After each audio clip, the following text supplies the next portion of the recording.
നമുക്കിന്ന് വളരെ ടേസ്റ്റി ആയിട്ടുള്ളൊരു വെള്ളരിക്ക മാങ്ങ കൂട്ടാൻ തയ്യാറാക്കിയാലോ?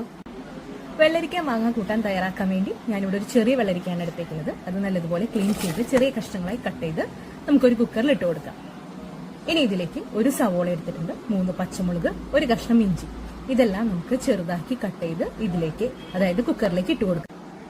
ഇനി നമുക്ക് കുക്കറിലേക്ക് കുറച്ച് മഞ്ഞൾപ്പൊടി ഇട്ട് കൊടുക്കാം, ആവശ്യത്തിനുള്ള ഉപ്പ് ചേർത്ത് കൊടുക്കാം. ഈ സമയത്ത് ഈ കഷ്ണങ്ങൾക്ക് ആവശ്യമായിട്ടുള്ള ഉപ്പ് മാത്രം ചേർത്ത് കൊടുത്താൽ മതി.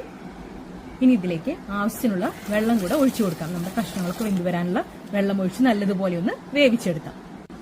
വെള്ളരിക്ക വെന്ത് വരുമ്പോഴേക്കും ഇതിലേക്കുള്ള മാങ്ങ ഞാൻ ചെറിയ കഷ്ണങ്ങളായിട്ട് കട്ട് ചെയ്ത് വെച്ചിട്ടുണ്ട്. ഒരു മാങ്ങയുടെ പകുതിയാണ് എടുത്തേക്കുന്നത്, നല്ല പുളിയുള്ള മാങ്ങയാണ്. ഇനി ഇതിലേക്കുള്ള അരപ്പിന് വേണ്ടി ഞാനിവിടെ 1 കപ്പ് തേങ്ങ എടുത്തിട്ടുണ്ട്. അതിലേക്ക് ഒരല്പം ജീരകപ്പൊടി, കുറച്ച് കാശ്മീരി മുളക് പൊടി ചേർത്തിട്ടുണ്ട്. നമ്മുടെ വെള്ളരിക്കായ നല്ലതുപോലെ വെന്ത് വന്നിട്ടുണ്ട്. ഇനിയാണ് നമ്മൾ ഇതിലേക്ക് മാങ്ങ കഷ്ണങ്ങൾ ചേർത്ത് കൊടുക്കുന്നത്. നേരത്തെ തന്നെ നമ്മൾ മാങ്ങയും കൂടെ കുക്കറിൽ വേവിച്ച മാങ്ങ നല്ലതുപോലെ ഉടങ്ങി പോകും, അതുകൊണ്ടാണ് ഈ സമയത്ത് ചേർക്കുന്നത്. ഇനി ഈ മാങ്ങ കഷ്ണങ്ങൾ ജസ്റ്റ് ഒന്ന് കുക്കായിക്കോട്ടെ. ഇനി നമുക്കിതിലേക്ക് നല്ലതുപോലെ അരച്ചു വെച്ചേക്കുന്ന തേങ്ങയുടെ അരപ്പുണ്ടല്ലോ, അത് ചേർത്ത് കൊടുക്കാം. അതിനുശേഷം നല്ലതുപോലെ ഒന്ന് മിക്സ് ചെയ്യാം.